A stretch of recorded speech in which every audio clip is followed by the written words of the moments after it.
Okay, so let's talk about the elephant in the room. What this video is not going to be about. It's not going to be Kemper versus Helix versus Axe-Fx. It's not going to be about that.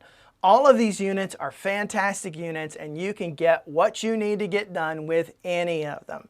They all have their strengths and they all have their weaknesses, but at the end of the day, oftentimes we're just splitting hairs on some of those differences. What I do want to clarify is some misconceptions about profiler versus modeler. There is a vast difference between the way that those two go about getting to that end result, which is that ultimate amp sound that you're looking for. When you've got the Axe-Fx as well as a Line 6 Helix, those are modelers, okay? What they're doing is taking amplifiers out there, and let's use a Marshall JCM 800 as an example. They're out there trying to recreate with ones and zeros to get as close, if not very close, to being able to duplicate that sound, okay? Whereas a profiler, i.e. the Kemper, actually takes a snapshot of the actual amplifier.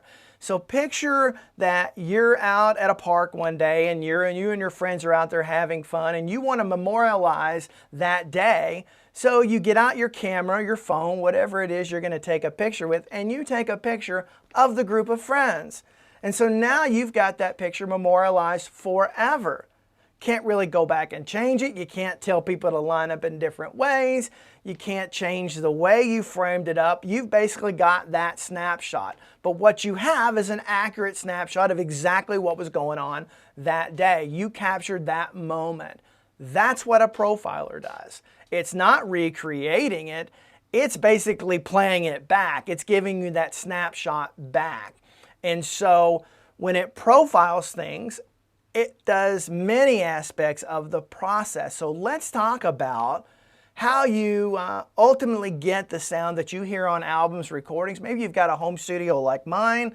You're used to recording already, so you already are used to this concept that when you play through a guitar amplifier and you plug that guitar into that amplifier and you put a microphone on the speaker, whether it's a combo amp or a separate heading cabinet, that doesn't really matter concept-wise as far as what I'm talking about, and you record that amplifier. So you've got guitar cord going into the amp, all right?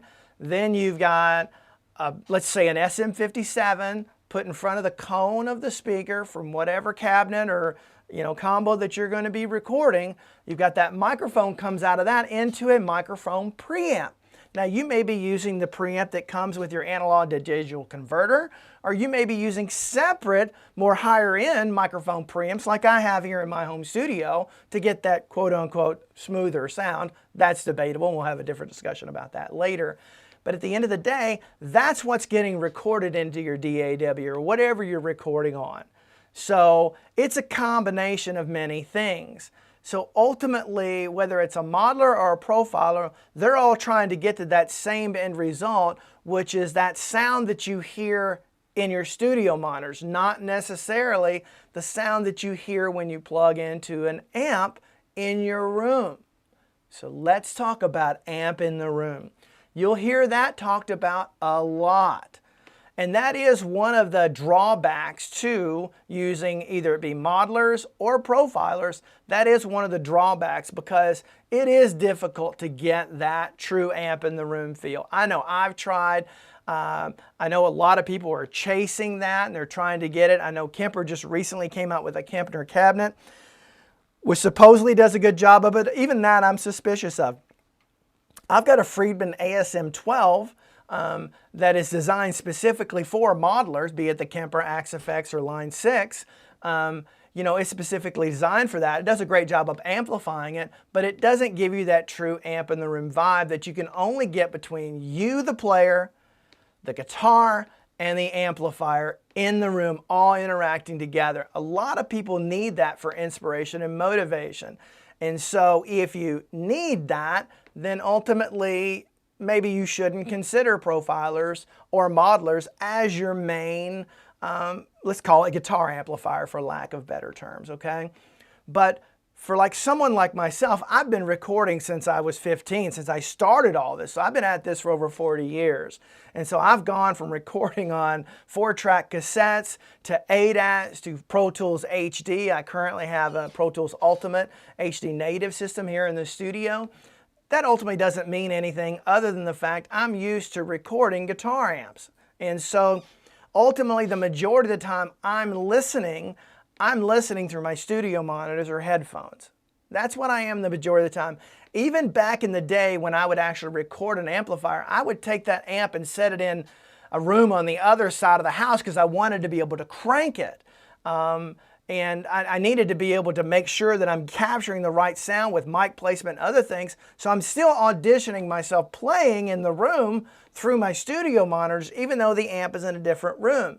So for somebody like me, there really is no difference. I don't, quote unquote, need that amp in the room vibe, although I definitely appreciate it. So when you hear people talk about amp in the room, that's what they're talking about. It's that interaction between that amplifier and yourself versus being able to take whatever sound you want and get it on a moment's notice and do it without any volume if you needed to, although that's kind of hard to do. It's possible, but it's hard to listen to yourself without playing. Anyway, I digress. So understand that that's a deal with amp in the room, and that's where you get some of that difference, because when you go see a band live, as an example, you're not hearing that amp in the majority of situations.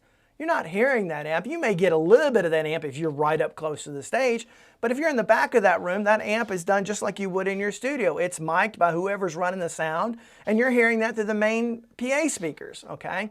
And so ultimately the sound you're listening to there is different. That's why when you're comparing one sound versus the other, you're listening to the end result, not necessarily just the amp itself. So understand that amp in the room, that's what people are talking about when they talk about those things. Okay, so let's get back to the Kemper and how its process works compared to a modeler, aka Line 6 and Fractal.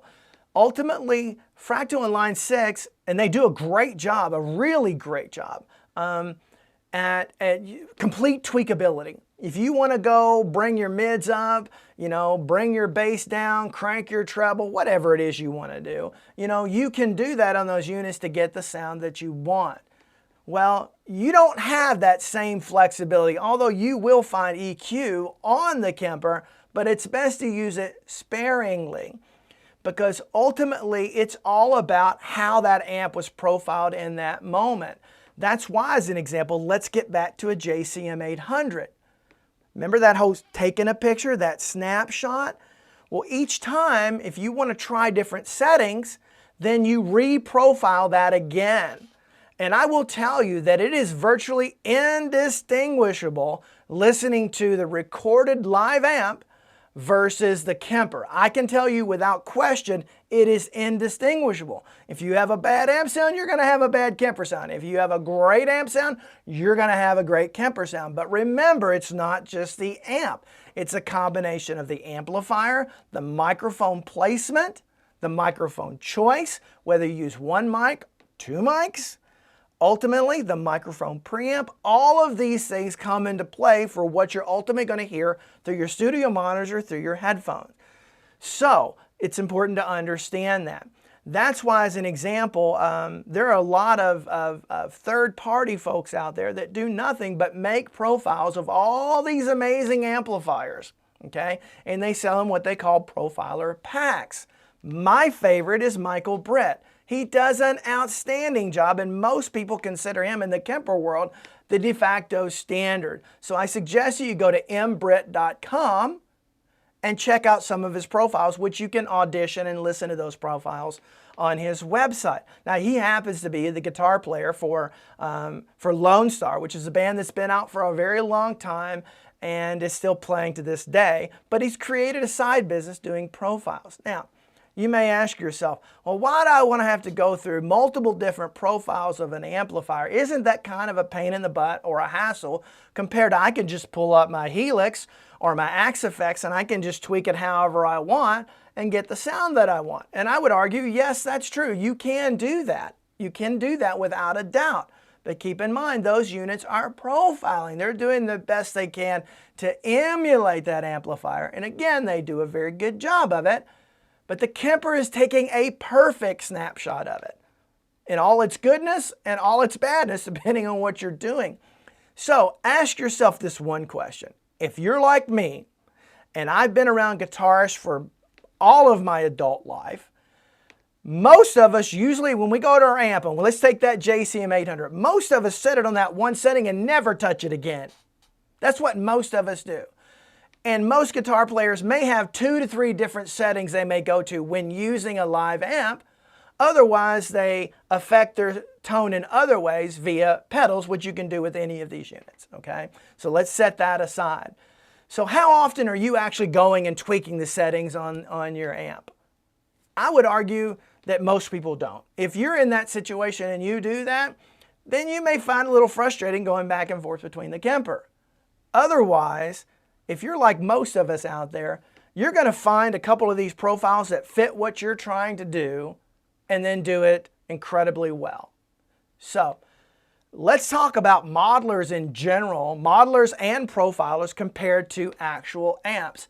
Again, all of these companies, all these manufacturers do an outstanding job of recreating that genuine amp feel, vibe, tone. Okay, all of them have done that. It took us forever to get there, and I have been chasing that tail for a very long time, and we're finally there in the last 5 years or so. And so the outlook is great. I'm going to give you an example. When I first bought, again, this is not one versus the other, I first bought one of the Fractal units. And I played through it, and there were many, the effects are stunning, absolutely the best. There's nobody does effects better than those guys, okay? But I couldn't quite gel with the lower gain and the clean settings on it. It just wasn't right for me. For many people, it's perfect. For me, it just wasn't right. So I returned that unit, and I bought the Kemper. And I've never looked back since then, because I know with the Kemper, I'm getting an exact replication of that amp, okay? And so that's what works for me. That's where I enjoy using a Kemper a lot in that way. And so ultimately, all of these things are tools to get the job done, but you've got to figure out which one gets it done for you in the way that moves you, motivates you, and inspires you to be able to create the music that you want to create and hopefully be able to share with other people. But one of the things I loved about the Kemper from the very beginning was that I could get rid of all my amps. You know, I've been pretty blessed in my life. Now, I am an older guy, so some of you younger guys, at some point, you'll get more further along in life, and you'll be able to buy nicer toys, I guess, the further along you get. And I had been blessed with enough. I owned a Bogner Ecstasy 101B. I owned a Sir Badger 30. I owned a Friedman Dirty Shirley. I owned, a Mesa Boogie Mark V. I owned all of these amps when I bought the Kemper.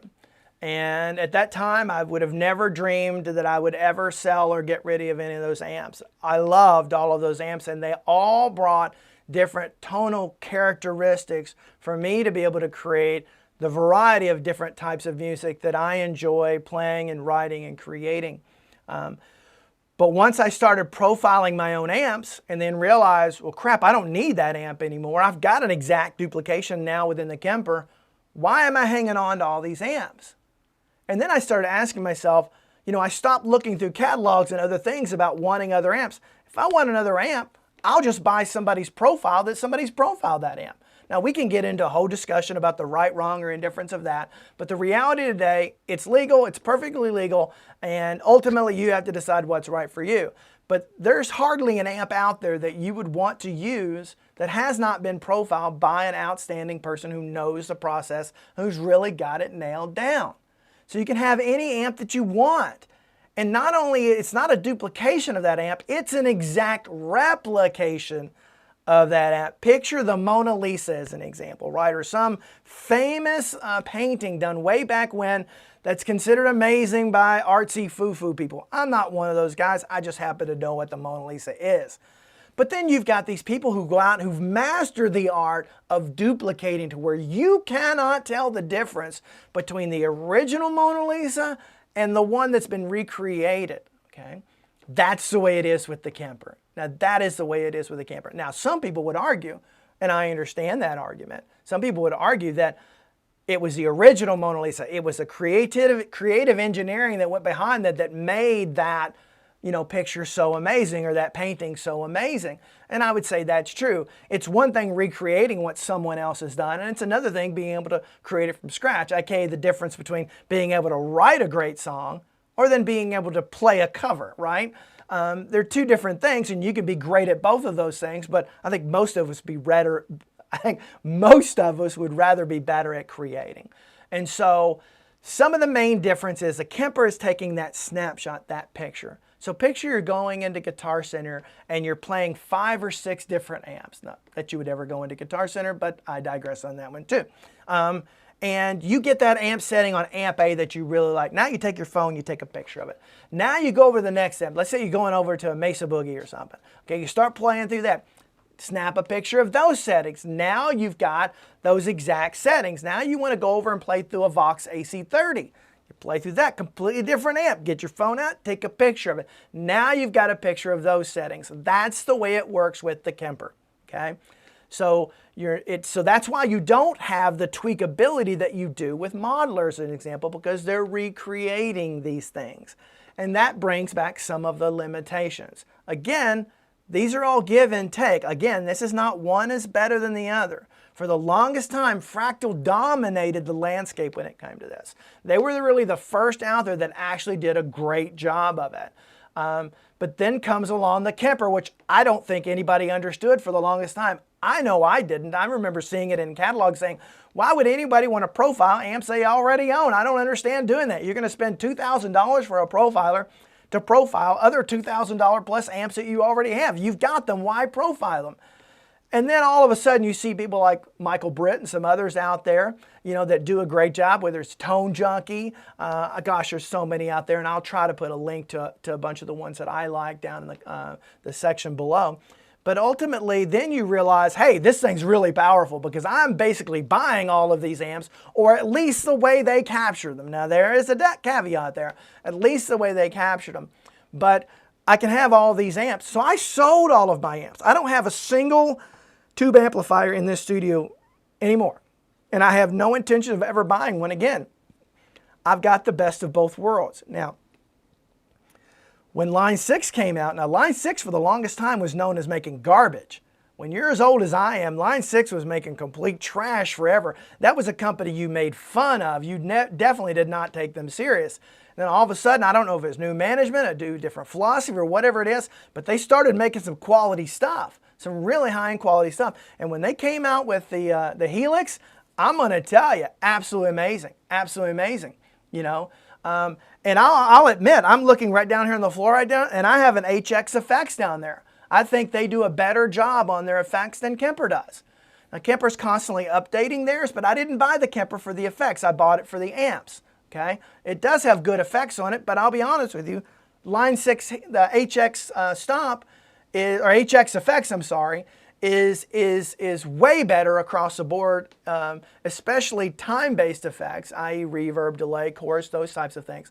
Way better than what I found in the Kemper. Now, I would still say Axe Effects is still the de facto standard for effects. You've got tons of amazing guitarists who buy those units only to use the effects. Think of Steve Vai as an example. He was an earlier adopter of it, and to my knowledge, he still uses them, but I don't think he uses any of the modeling side of the amp side. I think he just uses the effects.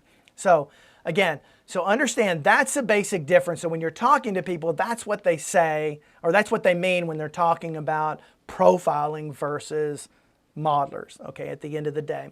And then also we've addressed the amp in the room. Those are the two biggest things that I think are in the discussion that are most misunderstood by so many people that I kind of wanted to bring some clarity to. So in wrapping this up, I want to talk about one new unit that recently hit the marketplace, and that's the Quad Cortex.